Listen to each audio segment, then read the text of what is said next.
So we're going to do the clap in 3, 2, 1. Let's see that one more time. Yep. 3, 2, 1.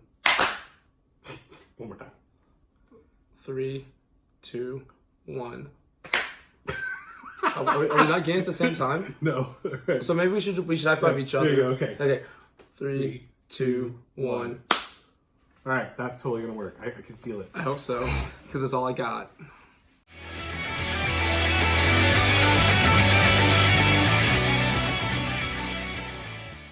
Welcome everybody to another episode of the Brothers War Podcast. I'm Ryan Green. And I'm Zack Taylor. And we talk about all things magic, but mostly Commander. And this week we are going to be talking about Grenzo, Havoc Razor, and Slot Theory. So I've got a new deck. It's mono red. It's right here. And don't adjust your set. You are actually seeing us. There is video this time. If you're just listening to the podcast, maybe go check it out on YouTube. So yeah, there it is. Yep. We'll pull it out here even. Huzzah. Got those Ultimate Guard sleeves. Oh yeah, the katanas. And if you want to check out a review video that we did of that, also go check it out on YouTube. So yeah, so there it is. We're not burying the lead. But it's not an episode of the Brothers War if we don't thank our listeners. Seriously, y'all are the reason we do this. Thank you so much for listening week in and week out. And hopefully you're enjoying this. And yeah, if you're seeing us on YouTube, check us out on the interweb, on the podcast. If you're listening to us on the podcast, check us out on YouTube. Yeah, there you go. Cover both bases. Yep. All right. So, Zack, what's been going on in your personal life, man? Not a whole lot, man. Just kind of hanging out, working. But last week, we went and played at Mothership, and that was pretty good. We got 2 games in, and the first game was a 5-person game because, there was a guy, he was like not with him and he wanted to play. And it's like, we'll do a 5-person game. Yeah, absolutely. So, I mean, it's not optimal, but I'll do it for inclusion, right? I'm not going to leave my out. So, we played a game, and it was Ryan and I, and then it was a guy named Gabe. And he'd been playing for, 8 months, he said? Something like that? A lot of them were really new. Simon was 2 years in? Yeah, I believe so. It was Kevin, I'm not sure. I think he's been playing for a bit, because I had played with him the other day, and that was our first game, and that went pretty well. I don't remember who won that one. Oh, that's right. Gabe won that one, right? Because yes, he had Joda and Omniscience. Yeah. Dude, and then Swarm Intelligence with a Torment of Hailfire for 8 times 2. And that was time to pick up the cards and send them back. Yep. So, yeah, I told you Joda was going to be good. People doubted me. But good that deck is. Then we played a second game with Ryan. It was a 4-person game. It was Ryan and I, and then Simon again, and then a dude named Gardner that I've played at Mothership before. So that was a pretty good game. We thought that it was over, and we had picked up our cards, and we thought that Simon was going to win, but Gardner managed to pull it out, had Simon draw his entire deck, and then some. And you know what happens when you can't draw? You die. Womp womp. Yep. So, Ryan, what's been going on with you? All right. Well, it's time for that hashtag MTG Dad moment. And this one's a good one. And it happened just today. So we were over and Zack was here and my sister-in-law was here. And we were all just kind of watching the kids and they were having fun. And Mal was on his little Peppa Pig, little scooting rider thing. And Veronica was riding around in our living room on this bike. It's like a tricycle? Yeah, like a little tiny tricycle. And Mal drove over to the carpet and then fell off, right? And he just laid there and he didn't cry like it was hurting him or something, but he laid there and then Veronica was like, oh, I need to go help my brother. So she went over there and then after she was kind of trying to lean down and hug him. Yeah, he kind of pulled her down a little bit. He got up really quickly and he crawled over to her bike and jacked her. He Grand Theft bicycled her. Right? He ganked the bike and was trying to get on it. Yeah, and it was just so funny. It was fake an accident and then go steal her bike. And then Kelly yelled out, our son is a grifter. It was awesome. Yeah, that was one of the funnier things I've seen them do. Man, kid's definitely he's thinking about stuff. He can't articulate it yet, but he's definitely in the tank. Oh yeah, absolutely. Okay, so let's move on into the thank you section. Hey, Mike. Thank you so much. Listeners, Mike doesn't just do the audio and music. He also helps us out with producing the whole thing. So thank you so much, Mike. Word. And thanks, Vanessa. Vanessa's been a part of the team for a while. She helps Mike out in editing the audio sometimes and has other ideas. And she's helping us out with a couple of other special projects that you might be seeing soon. Yep. And she's a participant of the league. Oh, definitely. All right. So definitely thanks for helping, Vanessa. All right. On to the main topic. But before we talk about this here deck, we're going to talk about slot theory. And that's just what I'm calling it. We'll see if that name sticks. But the idea is that you essentially make buckets for all the different card types you want to put in your deck. So, we all know that Commander is, really, ramp and card draw is very important. So those might be two of your buckets. And we've got a couple of other ones here that we're going to discuss when we get into the deck tech. But in general, this is something that I think the best way to say it is every card in your deck takes up a slot, right? So you're going to have a certain number of lands, call it like 39-ish or so. So you have roughly, 60 other cards to use, right? Because your commander's, the other one. So each card that's not a land takes up one of the slots in your deck. So if you can put a card in there that does more than one function, right? That's better value. Yeah, you're essentially virtually increasing the number of slots in your deck. So, for example, if every one of those other cards, obviously that's not true in Commander, but if every one of those cards was like a card draw spell like Opt, your deck wouldn't do anything. You definitely need to devote some slots to, game enders, card drawing, ramp, removal, mass removal, stuff like that, right? All right. So one of the things that's really cool about modal spells is that they do kind of like virtually increase the slots in your deck. Additionally, lands can do the same thing, right? You need a bunch of lands to make your deck work. Yep. But if your lands also have like spell type functions, they also virtually increase the slots of your deck. So essentially, your deck can do more with the 99 slots that are available. So that's kind of the idea of slot theory. And what you want to do is that you want to like kind of determine what the slots are going to be for your deck and then figure out how many of each slot you want and then do that before you're even picking any of the cards for your deck. Right. Generally, I do it with a spreadsheet. The slots are going to vary. But that's how you know it's real. When a spreadsheet gets involved, it's real. It's for really real. So, the different buckets that you have for your slots are going to be different depending on what you try to do, right? So if you have like a mill deck or something, you'll have cards that mill and that be a bucket. And then, you'll have your other ones removal, mass removal, like you said, lands. And I think, so would a dual lane, like a shock or something, does that count as multiple slots? Or I wouldn't say so because, it's still just doing a land thing, but maybe something like Strip Mine, right? Which is like a land, but it also can be removal for your opponent's lands. Or maybe something like Terrain Generator, which you can spend 2 mana and tap and put a land from your hand into play. So it's kind of like a ramp spell in that situation. What about Gildor Outpost? Gildor Outpost. Yeah, it's a land and it makes creatures, right? So if you're doing like a token strategy thing, that's going to be pretty sweet. Yep, I love that card. And token strategies are tight. Indeed they are. All right, so that's going to move us into the main topic, the Grenzo deck tech here. So let's talk about the slots that I've got available here. I've got 39 lands. Card draw was aimed to be 10, but we ended up with 11.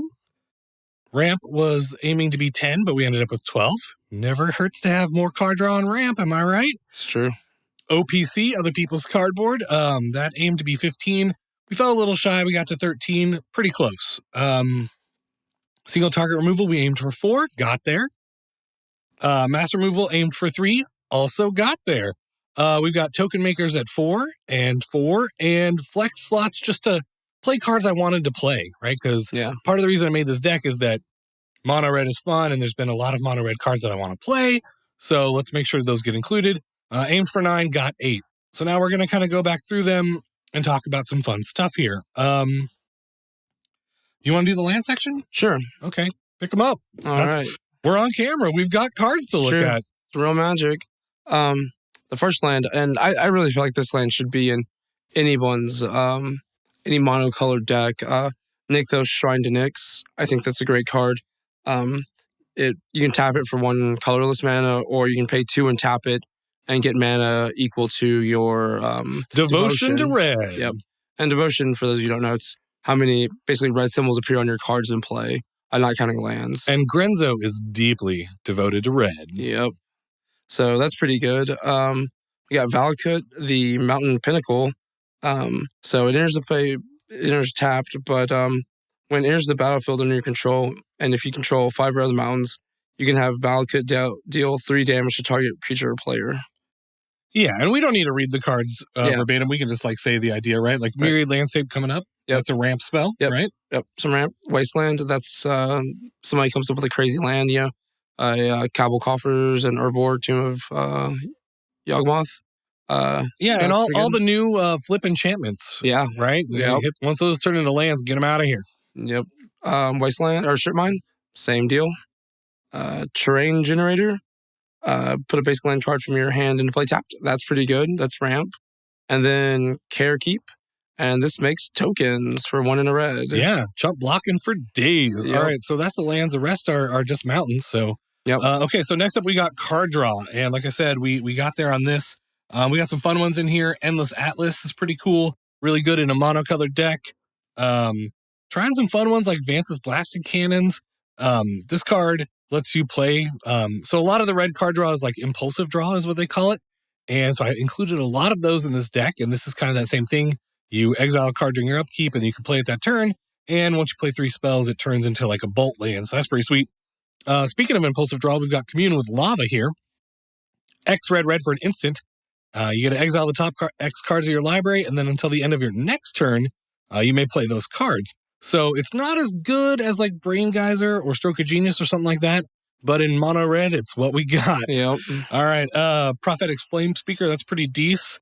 I probably shouldn't go over all these. Probably just hit like the good ones. Okay. Apex of Power. This card is sweet. And I love the art on that card. That was the background of my Apple Watch before he met an untimely death. Yeah. So we got Nicol Bolas in like a cloud of blackness here. So I mean, you see it. We're on YouTube, right? Yeah, you're totally seeing it. Word. Good job on editing that, Zach. Yeah, man. Thanks. High five. All right. So Apex of Power is 7 red. I like to refer to this as the mono red omniscience. It's a sorcery, not an enchantment. And then exile the top 7 cards of your library until end of turn. You may cast non-land cards exiled this way. And if the spell is cast from your hand, add 10 mana of any one color. We're going to pick red. That is the omniscience of red. All right. We've got Experimental Frenzy, which is another card that's going to let you play with cards off the top of your library. Skull Clamp in any kind of deck with some tokens. That's going to be sweet. Outpost Siege, which is kind of like one of these other red impulsive draw cards. So that's really our card draw suite is a lot of this impulsive draw, and we're going to see how it works out. But yeah, I like it. Word. And I think, man, I love Electro Dominance so much. Oh yeah, Electro Dominance. You know what? Let's move right on into single target removal, right? Because that's where Electro Dominance lives. Yep. Oh, I was thinking, I got confused. I meant Experimental Frenzy. I mean, I love that card too. But it's a great segue, so we'll use it. Yep. Okay. So Electro Dominance is nice indeed. Yeah. So Electro Dominance is one of the cards that I really wanted to play with in this deck. It's brand new. It's from Ravnica Allegiance, and it's got that cool thing where it does kind of like a 1-turn Veldalken Orrery impression. It's X red. It's an instant. You deal X damage to any target, and then you may put a card with converted mana cost X or less from your hand onto the battlefield. And this lets you break timing restrictions, right? Yep. Creature at instant speed. Yep. Sorcery at instant speed. Doing all the fun stuff. So anything. I will tell you, I've only played this deck twice, and I had an opening hand with 1 land in Electro Dominance that I had to mulligan, and it felt bad. But you know what? You gotta get hands that are playable. So, what else? We got Chaos Warp, because if you're playing mono red, you got to break the color pie. Play Absolutely. Chaos Warp every time. Grab the Reins is a great card, and we've also got Volcanic Offering in here. So just a couple of removal spells. The other thing that this deck does, which is Grenzo, if he gets through unblocked, or any creature gets through unblocked and deals damage to the opposing player, you can goad one of their creatures. So you don't need to kill creatures all that often. what you want to do is goad them and force them to attack elsewhere, right? Yep. Basically, tell your mama joke, whatever. Yeah. Like Grenzo gets in there and is like, hey, that player over there was talking some mess about you, so why don't you get on in there? Right. And get away from me. All right. So we're skipping around. Okay. So up next is ramp. Ramp. I do like ramp. Let's see. What is this? The ramp pile? Yeah. Let's ramp it up. Word. All right. So we got Surveyor Scope. You can exile it and search your library for X basic cards. You search for basically it's land ramp. You tap it and you get as many basic lands. Somebody who here's the thing. We are doing this on video, so their cards are going to pop up on screen. But for listeners that might be in their car, this is a little difficult. So we're going to try to kind of generally explain what the cards do without reading their full text if we can. Yep. So this one gets you X basic lands, and that's the number of players that have 2 lands or less than you. Two lands or more than you. Or more, yeah. Sorry. Cool. So Ruby Medallion ramp makes your red spells 1 less to play, 1 colorless.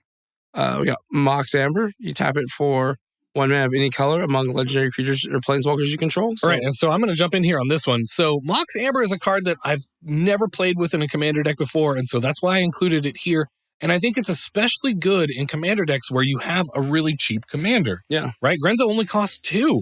So if you have Mox Amber, there's a chance you could be getting some mana from that turn 2 onwards. And there are a couple of other legendary creatures in here. Yeah, I believe so. And it's a 0-cost artifact. Like, that's awesome. We got Mana Geyser. It gives you red mana for however many lands are tapped when you play your opponent's control. Yep. Yeah. If you're playing red, don't leave home without it. Yeah. That card is ridiculous. And it's super cheap. It's like only like 50 cents or something. Yeah, it's really good. I play it in my Saheeli deck. We got Sword of the Animist. Did I say that right? No, you didn't. How do you say it, Ryan? Sword of the Animist. Isn't that what I said? I thought it was. Mom's Paschetti. Whatever. So it gives your creature +1/+1, and when it attacks, you can search your library for a land and put it in the battlefield tapped. There's some ramp. Pretty good. We got Gauntlet of Might. It's right here. Yeah, fancy. This card is probably the best ramp you're going to get in mono red. Yep. It lets all of your lands tap for 2 red mana, and it happens to give all your red creatures +1/+1. It is a pricey one, though. I would recommend if you're going to build this deck and you don't want to shell out the money for a Gauntlet of Might, check out Extraplanar Lens. Yep, that card is pretty good as well. And also, if you can, make all your basic mountains snow-covered mountains, and that way your opponents probably won't benefit. So, tip of the pros. Yep. We got Explorer Scope. It's an artifact for 1, and whenever the creature this is attached to attacks, you look at your top card of your library, if it's a land, you put it into play. All right, and so I want to jump in there. So Explorer Scope is actually especially good in this deck because what you don't want to do when you're getting all that impulsive card draw going is hit a land, right? So like Explorer Scope kind of like helps you like keep the top card of your library not land, or like hopefully not land. Like, yeah, that's pretty good. So definitely good in this deck. We got Trove of Temptation. It's an enchantment. It says each player must attack you or planeswalker you control with at least 1 creature if they can. And at the end of your end step, you get a treasure artifact. So that's some ramp. All right, so I'm going to jump in here too. So this card was a preview card for Phil and the gang over at Commanderin. And ever since they did the preview, I wanted to play with it in a deck. And I felt like it was finally time. Let's go and make some treasure tokens. Let's get some ramp going from that. And the other bit is it kind of synergizes with Grenzo here because you force them to attack, and yeah, they're attacking you, but they're open so that you can get in there and try to like get those triggers with Grenzo and play with their cards, right? Like that's the idea. I mean, and John was going to attack you anyway, so yeah, right. Got there. Got there. Fair enough. I mean, it's like getting paid for something you're already going to do. Curse of Opulence. Whenever you enchant another player who's not you, and whenever they're attacked by anyone at the table, you get a gold token, and you sacrifice and adds a mana. So that's some ramp. We got a signed Soul Ring here. Everyone knows what I Soul do Ring. keep it fancy. Yeah.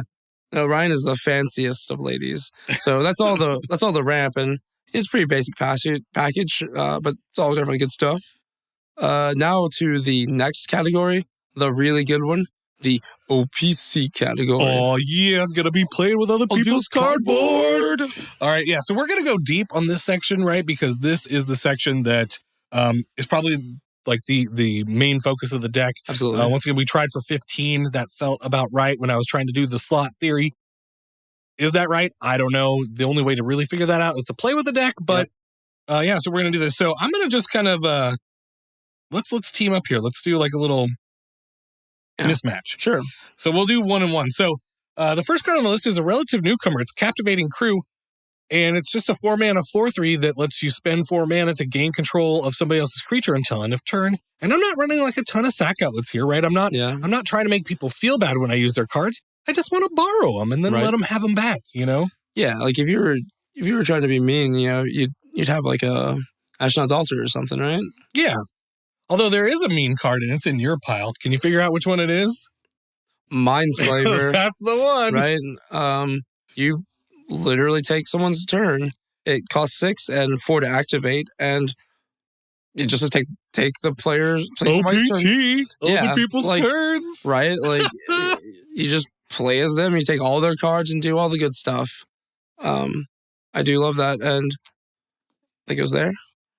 All right, so up next, you know what? This is another Commander in special here. So, you know what? I guess we got to give a lot of props to Commander in here. Yep. This is Atali Primal Storm. This is the legendary Elder Dinosaur. It's a red Elder Dinosaur. And basically, when it attacks, you reveal the top card of everybody's library and you may cast them for free. So that's pretty sweet. Yeah. Got to get Atali in there. I know Phil actually has a deck with Atali at the helm that plays a lot of land destruction to really just kind of cement the deal here. Land destruction? What? Yeah, like a lot of red, like blow up all the lands because I don't need them because I'm casting your spells for free. Lame. That breaks the social contract. All right, what's next? See, this is a favorite of mine. Treasure Nabber. Whenever anyone taps an artifact for mana, you gain control of it till the end of your next turn. And so once again, we're not aiming to sack this Clan Ironworks or anything like that. Just, slide a little mana rock over here. Let me take a look at it. I'll pass it back. I promise. Yep. I mean, it's such a good card that John even was like, hey, man, here's my signet. Use it. And he did. It was good. It was awesome.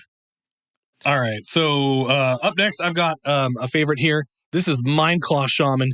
It's a 5-mana 2/2, so it better have something good. And it does, because when it comes in, you get to reveal, an opponent reveals their hand, and you can cast an instant or sorcery card, once again, without paying the mana cost. And we all know, once you get to skip paying mana cost, that's when fun stuff happens.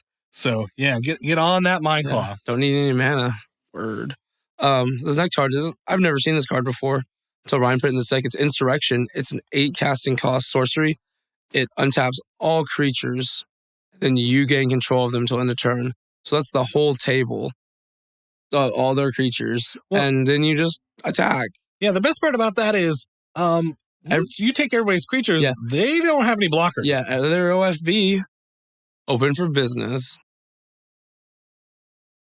You got 3 left over there? I got 3 left. All right, so, hey, you know what? We did this perfectly. Okay.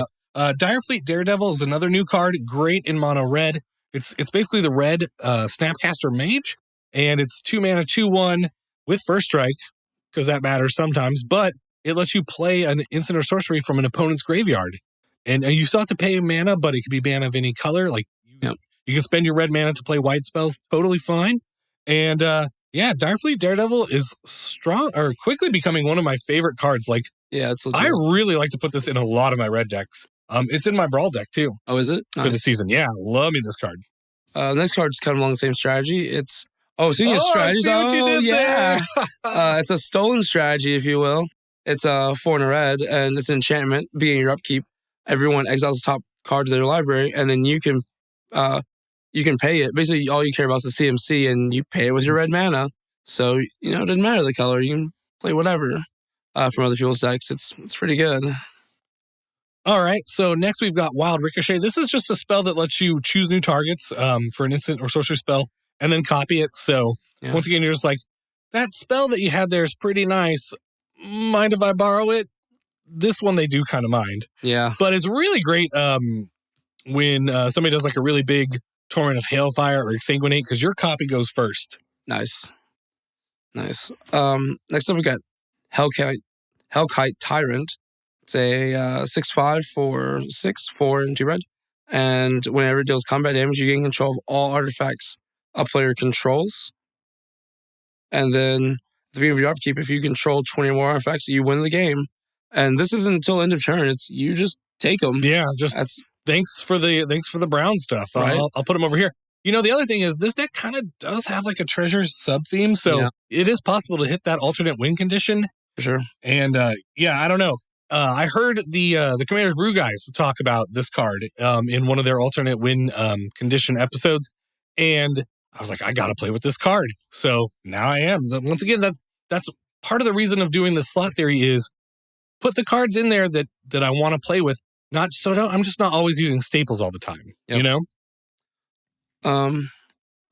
Finally. Well, no. It's my turn. All right. So we've also got Dual Caster Mage here. This is another spell that just lets you copy a spell, but it's on legs, right? So, and it has flash. So get in there, copy a counter spell if somebody's trying to mess with your Insurrection. I mean, that's 11 mana, but you could do it. And yeah, copying stuff is fun. It's playing with other people's spells after they play them. So yeah, I like it. Yep. This last card in my hand is Chaos Wand. For you financial guys out there, if you notice a lot of foils of them just randomly disappear, it's not a buyout. Ryan's just buying some for himself. They're so cheap. He's got like 20 foils in this thing. It's awesome. So it's a 3 casting cost artifact. You pay 4, you tap it. You choose an opponent, and they reveal cards from the top of their library they exile them until you get an instant or sorcery. To cast their first instant or sorcery. Yeah. And then the other cards, you just put at the bottom of the deck in random order. So, and again, you cast it without paying for it. Yeah, so it's free. If there's a blue player at the table, target them because they probably have some juicy stuff, or it's green true. to get some ramp. Yeah. Right. I like that. Again, OPC. That's where we're at. That's how you get a Ristic Study in red. Yeah, you do. All right. So we've also got Helm of Possession here. This is a 4 mana artifact, and you can choose not to untap it. 2 tap, sacrifice a creature. So before, when I said we didn't have sacrifice effects, one slipped in here. But you sacrifice a creature to gain control of a creature, and again, we've got a lot of tokens running around here. You can make something with Care Keep, sacrifice that to gain, and just leave it tapped, and it's kind of a red control magic. It's a pretty cool card. I don't know that it sees as much play as it should. I think it's a really good card, and it certainly fits the flavor of this deck. Yep, I like that card a lot.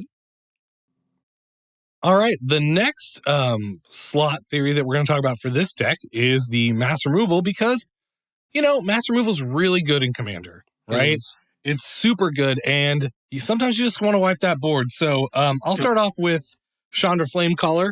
One of my favorite cards, and actually a pretty cheap walker these days. I think you can get it for around $3. It's 6 mana, but has -X, and it starts with 4 loyalty.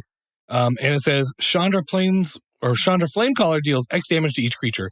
So for 6 mana, you can deal 4 to everything, but it also lets you discard your hand and then draw that many +1. So it's kind of also card draw. So again, with slot theory, this is performing multiple roles.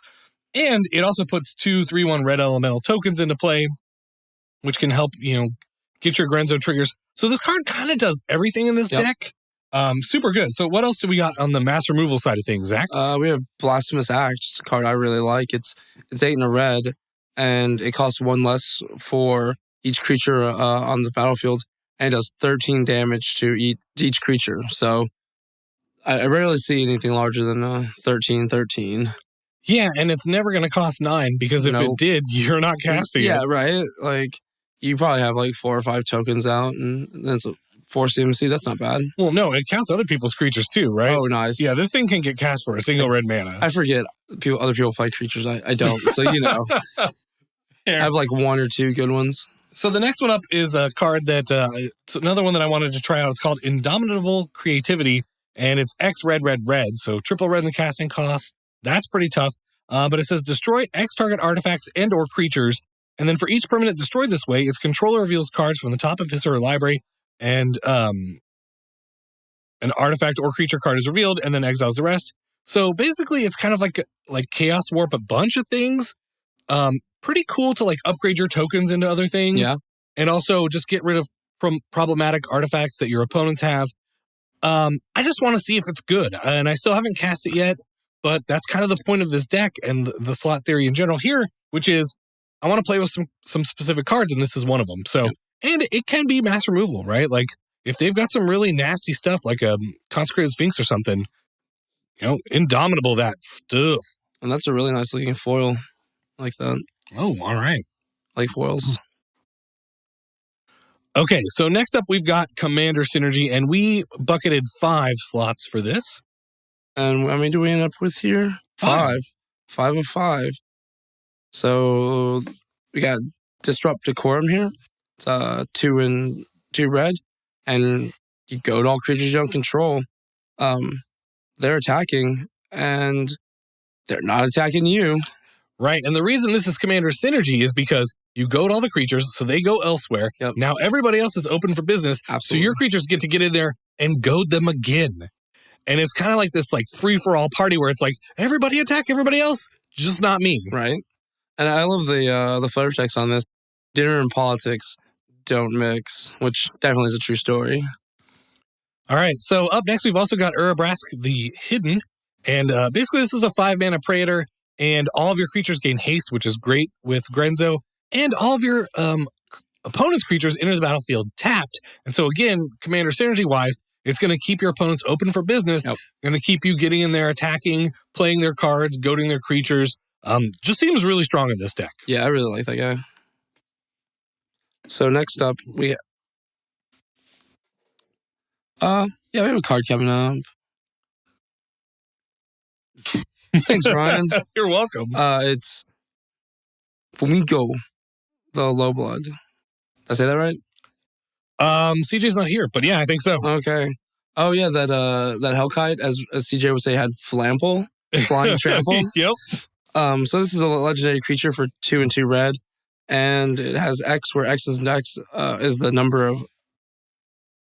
It has Bushido X, where X is the number of attacking creatures. For those of you who don't know what Bushido is, because I don't, when this blocks or becomes blocked, it gets +X until end of turn.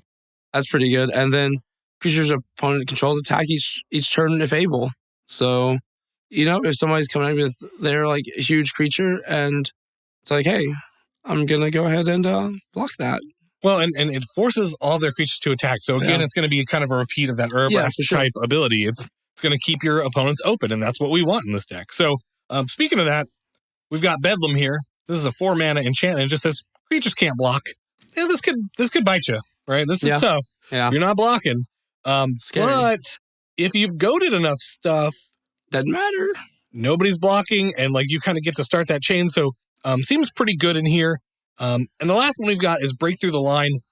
I did get to play this at Mothership, and it felt really good. And it's specifically super good with your commander. It's a 2-mana enchantment. You can spend a single red mana, and target creature with power 2 or less gains haste and cannot be blocked. Yeah, so that worked out really well for you. Yeah, Grenzo always gets through, and your tokens, your Goblin Goblin Siege Gang Commander, or it's just Siege Gang Commander, but Goblin Matron, Goblin Chump Blocker. Yeah, Chump Blocker. There's a lot of small creatures in here, and this is a great way to get them through, goad some other stuff, and for a single red mana, get something through to the player that's got the cool stuff in their deck, and you've got the rest of your mana to cast their spells. So pretty sweet. Yep, very sweet. Next up, we got Token Makers. I do love tokens. And first up from the tokens, we have Siege Gang Commander. Hey, we were just talking about that guy. Yeah, we were. 3 red. And when he enters the battlefield, you create 3 1/1 goblins. And he has a thing that says 1 in a red, sack a goblin, deal 2 damage. I'm going to shock you, I'm going to shock you, and I'm going to shock you. Everybody gets a shock. Yes. Yeah, all right. So speaking of goblins, we got Krenko Mob Boss here. This card is awesome. It's 4 mana, 3/3. You tap it and create X 1/1 creatures where X is the number of goblins you have. Your commander's a goblin. Siege Gang Commander's a goblin. Goblin Matron's a goblin. Goblin Chump Blocker's a goblin. It's real easy to get a ton of goblins going with this card. And if you have Urabrask, they're all hasty. Yep. And you can go find it with the card that we're going to talk about a little bit later. Next up is Hanweir Garrison. It's 2 in a red, and it's for a 2/3. When it attacks, you put 2 1/1 red human creatures in the battlefield, tapped and attacking. That's pretty good. And wait, there is more. Oh, no. It melds with Hanowar Battlements. Are we playing that in this deck? Yes, we are, because it's a land that gives your creatures haste, right? So that's cool. So then it turns into, you have the land.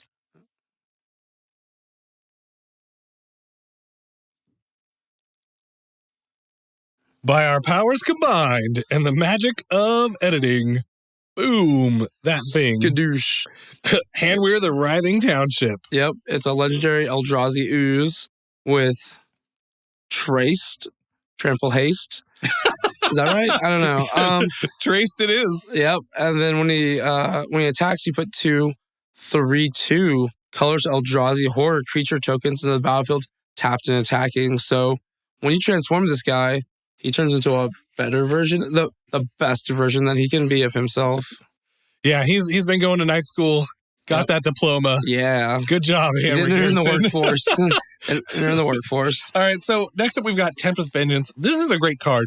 It's X and a red, and it puts X/1/1 red elemental creature tokens, but your opponents can also choose to take it, and if they do, you get X again, right? So if it's you, me, Vanessa, and CJ, and we're all playing a game, and I tempt for 5, and then, like, Vanessa takes them, so she wants some blockers because she doesn't have anything else to block with.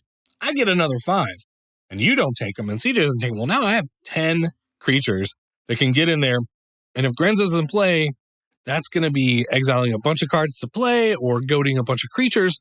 All around, super good in this deck, I think. Really? Does it make goblins? No. Okay. I was thinking it made goblins, and you could, like, sack them to that guy we just talked about. Which guy was that? Siege Gang Commander. But mostly Siege Gang Commander. Yep. And we're Commanderin'. All right. So next we got our flex spots. These are cards that Brian just wanted to play. Super good cards, super good stuff. You put your best stuff in your flex spots. So first off is Vandal Blast. And it's 1 red, it destroys an artifact if you overload it for 5, 4 and a red. Destroy all artifacts you don't control. That's right. And by the way, this slot theory grouping, this bucket here, is the one that you ask where the beach is. Am I right? Because they're flexing? Yes. Oh, yeah, we got there. Okay. So I've got Felled into the Third Path in here. This is just a way to abuse your graveyard and make a bunch of copies of, like, Siege Gang Commander or anything. It's just really good, and I'm playing mono red, so got to give it a shot. Yep. And Loyal Apprentice, this was in my pre-con with Saheeli, I didn't think it really fit there, but it worked great for you. This card is bonkers in this deck. It's 1 and a red for a 2/1 with haste, and whenever, at the beginning of combat, if you control your commander, you get a 1/1 color Thopter token with flying. I mean, can't beat that. Yeah, and the Thopter, I believe, has haste. Am I right?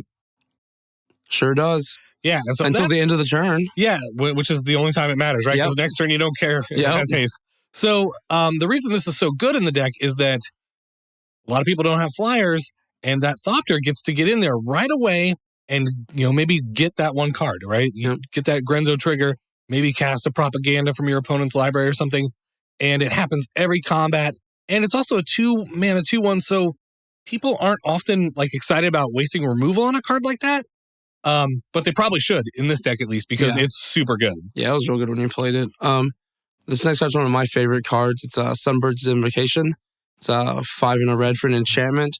Whenever you cast a spell from your hand, you look at the top X, where X is the converted casting cost of that card.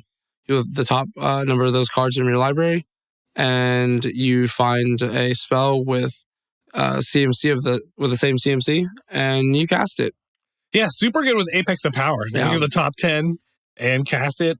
Yeah, and you don't pay the mana cost, and then you throw the rest at the bottom of the library. But yeah, that's super good. So here's the thing: Sunbird's Invocation doesn't, like, particularly synergize with the deck. It's just awesome. Yeah, it's just a great card, and just throw it in there. That's what these flex slots are all about. Absolutely. So we're talking about Goblin Chump Blocker here. Yep. Goblin Matron. 3 mana 1/1 that goes and finds a goblin. We're not running a ton of goblins, but the ones we are super good. Yeah. Yeah. Like, go get that Siege Gang Commander. Go get that Chump Blocker. Yeah, exactly. So go get Krenko, right? Yep. That's probably what you usually go get. Yeah, probably. And it puts it into your hand. And it's a goblin with 1 power, so if you've got like that break through the line, it can get in there. Super sweet in this deck. Next up, we got Scroll Rack. This is becoming one of my favorite cards. It's a 2-cost artifact. You pay 1, tap it, you choose however many cards in your hand, and you set them aside. And then you draw the same number of cards, and you put the cards you set aside back on top. So with not Electro Dominance, Experimental Frenzy. Yep. This is real good. I'm playing this in my Niv Mizzet's EDH deck, not my Brawl deck. Yeah, it'd be weird. Like, I think I would call a judge if I saw that in your Brawl deck. Well, I mean, I'm the commissioner, so I'll just be like, yeah, I'll allow it. Right? Nice. I think that's good. I can do that. So, yeah, I mean, Scroll Rack is super great with any of those impulsive draw effects that we've talked about earlier. Mm-hmm. And, like with a Tali, like put just do it for 1 and put the best card that you want to cast for free on top of your deck. Absolutely. Pricey card, but I think worth it as an include in here. And it was a late edition. It wasn't originally in the deck, and I took out one of the OPC cards to put that in there because I was like, oh man, this synergizes with the rest of the deck so well. It does. So speaking of the top of your deck. Yeah, Sensei's Divining top of your deck. Right. Basically kind of like a less good Scroll Rack, but still super good, especially with all those impulsive draw things. Yep. Put lands up there when you want them for Sword of the Animist. The synergies go on and on. This card's great and definitely great in this deck. That's great in every deck, I feel like. Do we have any other ones? Last up is Goblin Sharpshooter. This is kind of like the last one I wanted to put in there for the Matron package. You can go fetch this up. It's a 3-mana 1/1, but it can tap and deal 1 damage to target creature, and then whenever a creature dies, it gets to untap. So the thing that's great about the Sharpshooter is if anybody's got like a whole bunch of 1/1 tokens going on, this kills all of them. That's sweet. I mean, 1/1 tokens need to get out. And creatures are dying all the time in a Commander game. I think it can hit players too. So if somebody like is just like going off and like sacrificing a bunch of stuff to like Ashnod's Altar or something, you just be like untap, ping you. So pretty good. Maybe some anti-combo stuff going on there. Yeah. Just a card that I loved playing back in the day when I was playing like tournament Magic. Nice. And I got Matron. Let's go check it out. So yep. I mean, that's pretty much it. I mean, all I can say about this deck is it is hashtag hella dope lit fam. I mean, I've seen Ryan play it a few times, and it looks a lot of fun. I definitely want to maybe check it out when we're on our next trip. Oh, right. I guess we should mention. Yep. We probably should have done it at the top of the show. Probably so, but now's as good a time as any. We are coming live to you at MFLA, right? We are going to be there throwing some cards down, playing some Commander, and meeting the community. So if you're going to be at Magic Fest Los Angeles, hit us up on Twitter. Let us know. Come by and see us. We'd love to just talk to you. Yeah, for sure. Get your feedback, play some games. Absolutely. Like, super excited about meeting everyone. Yeah, it's going to be great. I'm going to be there. Kicking names and taking asses. Yeah, that sounds right. Yep. And I don't know what you're going to do with those donkeys or where you're going to take them. But, I mean, hopefully they fit in my checked luggage. All right. Yeah, I mean, so that's basically it. That's the episode, right? So, Zach, tell them where we at. So, you can check us out at brotherswarcast.com. You can see this video and a couple other videos we've made on YouTube at youtube.com/c/brotherswarpodcast. Definitely subscribe and hit that like button. On the Facebook group where I hang out, you can speak to us at facebook.com/group/brotherswarcast. There is an email address we can check called mail@brotherswarcast.com. On Twitter, we are at Brothers Warcast, and individually on Twitter, I'm at Green Geek. And if CJ was here, he would tell you he's at Sudge1. And you know what? Where's CJ? I think it said something about, was it camp? Yeah. Summer camp? Yeah, he's going to camp. Winter Camp Chippewa. Yeah. He's going to be weaving some baskets. I guess doing canoeing. Yeah, canoeing. Yeah, maybe some wood sharpening. Wood chipping? Yeah. What do you call that? Whittling. Yeah, whittling. Yeah. That's what it is. I've done that before. I did that when I was a kid with a knife and my grandpa. Indeed. So yeah, And he's also on IMDb at imdb.me/CJ and I am at Z4CK38. So thanks for listening. Yeah, all right. So listeners, if you made it all the way here, thank you so very much. If you enjoyed this content and you like seeing the video, also please, if you did like the video, please tell us, because we're trying something new here. Yep. And hopefully it's enjoyable. Hopefully I'm doing a lot of spastic hand motions. Right. Listeners, if you're not viewing, because I can't call you viewers because you're just listening, you're not seeing any of this. There's jazz hands abound. Yeah, you're totally missing out on all of this. And if you did like all that, please subscribe to us on YouTube, follow us on Twitter, give us that review in the iTunes store. It really does help a lot. But the best thing you could do is tell a friend. Yeah. Please do. We really appreciate that so much. And just thank you so much for letting us be here with you. So until next week, this is Ryan saying geek out.